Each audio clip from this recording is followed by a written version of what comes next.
natin na dapat makakuha tayo na nag-vlog o gusto mag-vlog na marunong sa manok.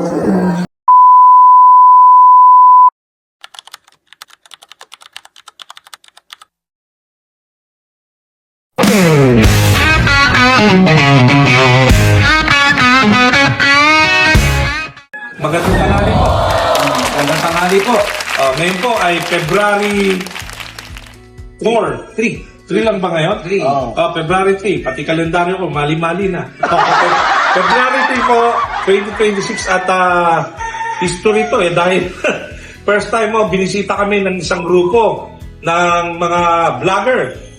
At ito, yung paborito naming grupo to, di ba? Yes. Pinag-uusapan namin ni Regan. Mga low profile na boss.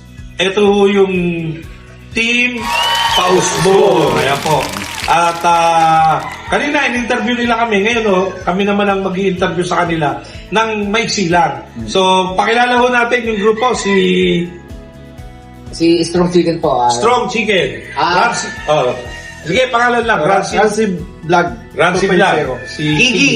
Kigi. Boy Kigi. Win Castro. Win Castro at si Kuya Bok. Kuya Bok. Ayan po ang mga miyembro at wala si Jams TV. Ako, ang tanong ko, mga tatlo lang naman. Ako na magtatanong. Sige po. Ako yung kailan ba nagsimula itong grupo ng Team Pausbo? Anong taon? Paano kayo nabuo? Yun ang tanong ko. Ayun, Kuya Win. Sino ang nag-initiate? Sino ang nag-organize? Yung paano, basically, paano nabuo ito? Ito, actually, nagsimula to, malaking salamat ako sa taong to Ako matagal na ako nagbablog, since 2018 nagbablog ako. Pero tumigil ako kasi nga nagkaroon ng pandemic. Pero dumating yung time na ito pa ng taon to, gusto pa lang mag-vlog. Okay. Nagkita kami, kasi kami dalawa, nagka-grab talaga kasi kami. Nagsimula Grab na motor. Yes, Grab driver, Grab food rider. So doon kami nagsimula na bakit hindi tayo magsimula mag-vlog, no pare? Yan pare, kwento mo pa kayo. Noong una kasi, nakwento na kanya na hindi niya alam na nag-vlog ako. Tapos nung nakita ko, pinag-vlog tayo sa kanya, monetize na ako. So yun. Noong una, hindi ako naniniwala sa kanya na, syempre, pag wala kang pruweba, hindi ka pa maniniwala, di ba? Pinapakita niya yung sinasabi niya sa amin, kinukwento niya yung mga pass niya na vlogger siya, pinapakita niya na ano sila pong TV, nakulam niya actually. Nung pinakita niya sa akin, doon ako naniniwala. Na talagang totoong vlogger siya noon. So ayun, doon na nag-upisa. Para talaga pa nga kami doon. So, sorry sa words na to. Para talaga kami doon. Dalawa lang kami nagbablog kung saan kami pupunta. Ano ang basically content nyo? About sa motor? Una muna motor, nagbablog tayo. Wala wenta. So wala views. Views. So, way back ngayon, sunod doon, yun namin yung Japan Surplus. Punta kami ng Bulacan, dalawa lang kami. Tapos wala pa rin Tapos epekto. medyo naging successful yung ukay-ukay sa Yun, okay. So, kung naalala ko, kung napanood nyo, yung Bardagulan sa Visayas Avenue. Yun. Nagpa-viral tayo. Hindi naman sa pero napaviral din natin kahit At paano. ito sa mga kaibigan natin, ang nakakatawa din po, para kaming buang. Para kaming networker, nagpapawiran kami ng power. Para ba kayo, hindi ba kayo buka? Buang Para lang. Pupunta kami sa isang lugar, nangangarap kami, kaya natin to, magiging successful tayo dito, pakikilala tayo dito. Dalawa lang kami mga oras. Yung bukuan nga doon na iniinuman namin, nakakaubos kami doon ng lima. Paano nabuo na yung Team Pausbo? Yun, doon na nagsimula na, sa amin dalawa, parang malungkot, dalawa lang tayo lagi. Tapos, nalaman ko, si Kuya Ricky, Grab rider dito. Okay. Ito naman, kwento mo ako Kuya Ricky, para mas maganda. Ako naman, bago ko sila nakilala, totally nag-aaralan na ako mag-motovlogging. Nag-aaralan ko, binablog ko yung pag-grab Mga ko, ride yung mga, mo. opo. At nakilala ko si Wayne, sabi ko sa kanya, baka pwede ako makijoin sa kanyo. Bukal sa kaluban naman nila na tinanggap ako doon. Doon na kami nagsimula, 3. Tapos dumating si Utol. Dumating ang kapatid ng Siyam. babae. Siyam naman, wide range yung mga binablog niya. Di ba? Kung ano-anong, iba-iba. Noong una pa, may si Yars noong una. Tapos dumating sa punto na sabi namin, bakit di natin i-vlog ang Tianggian? Hindi, ano pa yun? Bago nabuo yung pangalan ng Team ko, memorable namin yun. Kasi nag-vlog kami noon sa Japan Surplus. Dito sa may Amparo malapit. Paro. Yeah. Kumbaga, nag-iikot kami, nag-video, napaisip kami kung anong team na natin. Di ba? Gawin natin yan na to. Team talaga. Oo, so yun, napaisip ko. Kami pa lang nun. Napaisip ko may team, may team Payaman. Mga parang lang, biro-biro lang. Kaya, siyempre, bago lang. Kaya di natin gawin team post. Oo, Doon lang nagsimula. Tapos nung pinasok na natin yung manok industry, so, Ba't napunta sa manok industry? Yan. Doon ako napapasil eh. Ano kayo Tiyanggihan mo lang, aso. Pasalamat muna tayo sa, nag-aso muna tayo na, no? actually, aso talaga papasukin namin. Kung hindi manok. Kasi ang aso, masaya eh. Kaya lang, alam mo na, walang views. Pangit ang community. Hindi masyadong umano community. Meron papasalamat ko kay Agaron Vlogs. O, kay Agano Vlog, tsaka kay si JCJ. Ako si CJ. Doon na yung...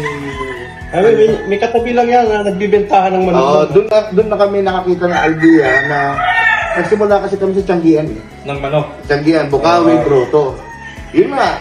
Yan, hanggang nag-enjoy na kami. Pero dumating yung time talaga na, pare may kulang sa atin eh.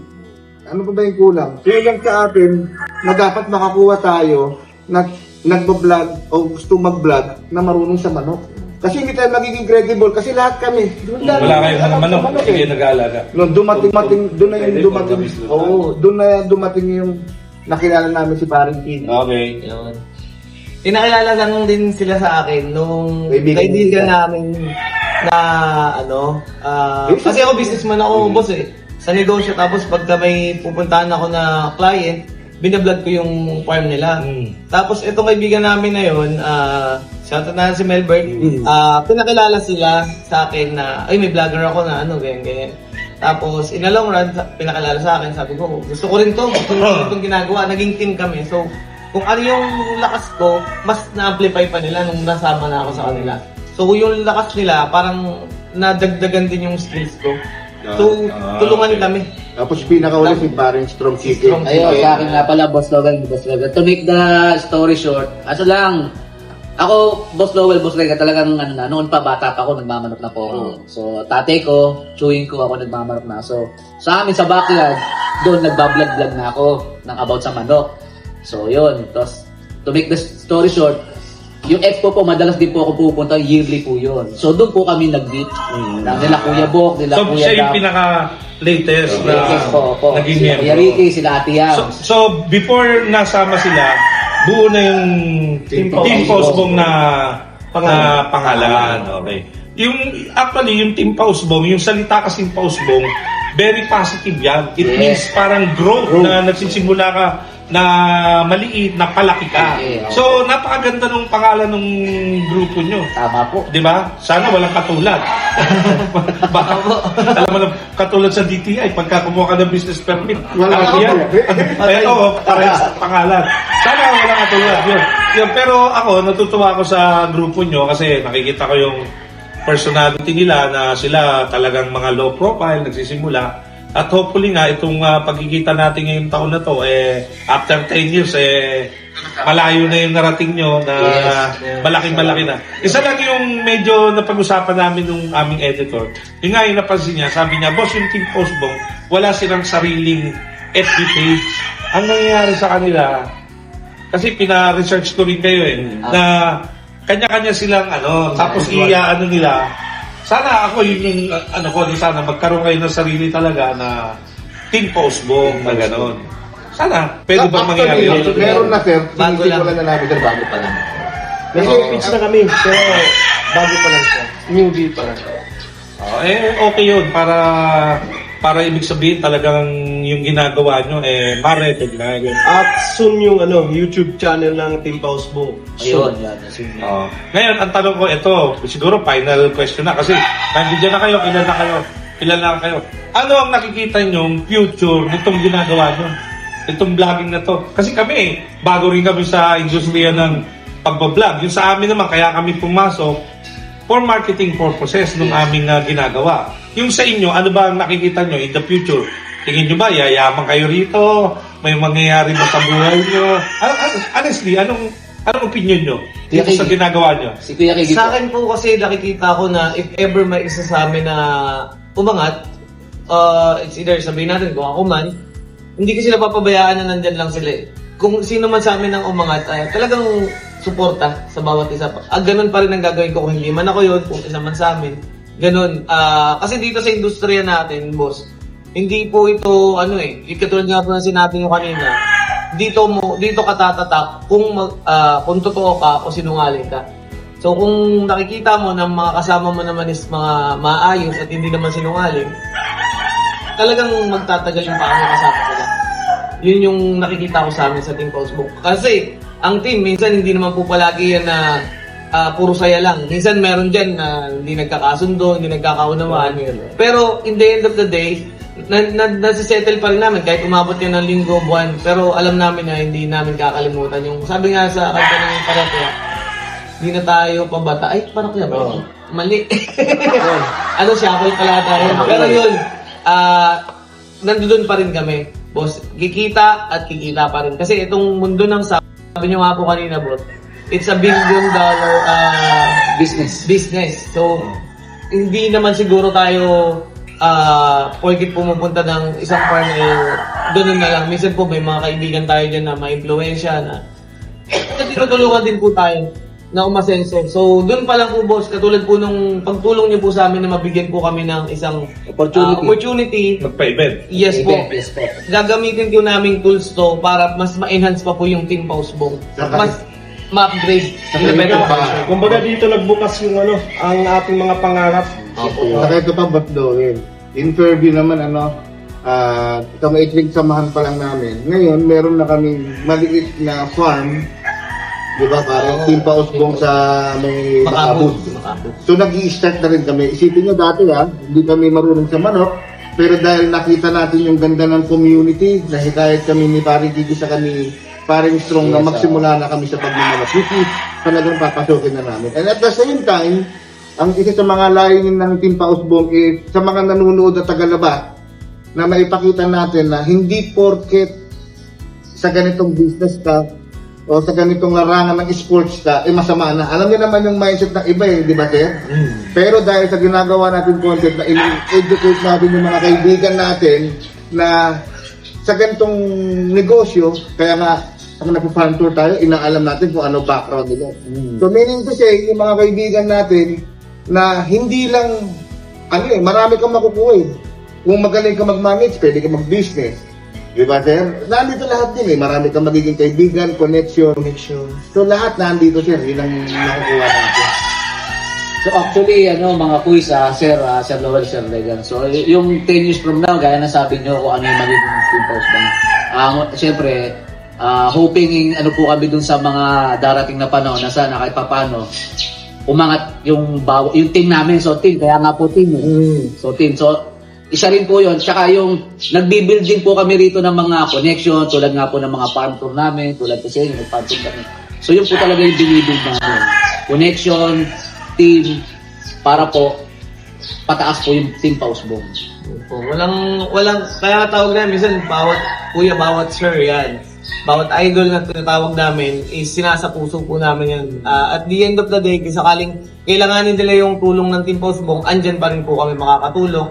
At minsan naman po, nasubukan na rin natin sa mga ibang kaibigan natin na humingi tayo ng tulong sa kanila. Hindi naman tayo napahiya at andun na rin sila. So yun po talaga yung nakita natin, yung connection in a good way. Opo.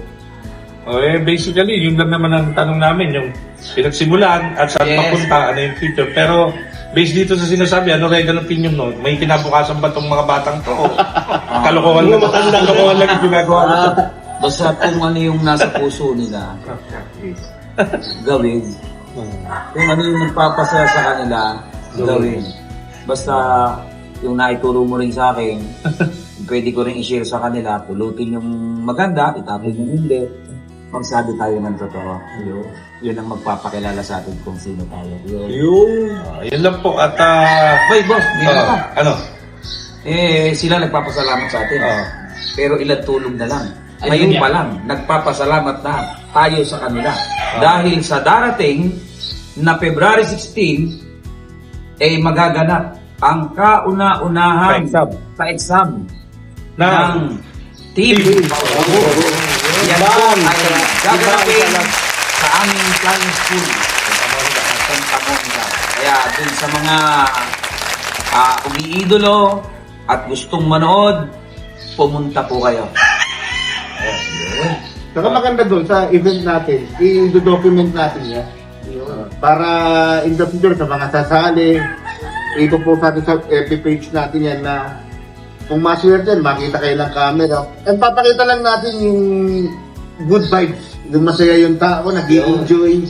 Diba? Ayun lang, mapakita. Tapos kung ano yung nangyari sa event natin. Tsaka syempre, mga boys, Boss Lowell, Boss Logan. Syempre, yung ating papremyo. So, napakagandang papremyo yung trophy. Yan. Pagkano ba yung nabot yung trophy niya? Parang 70 yan. 70 ang total.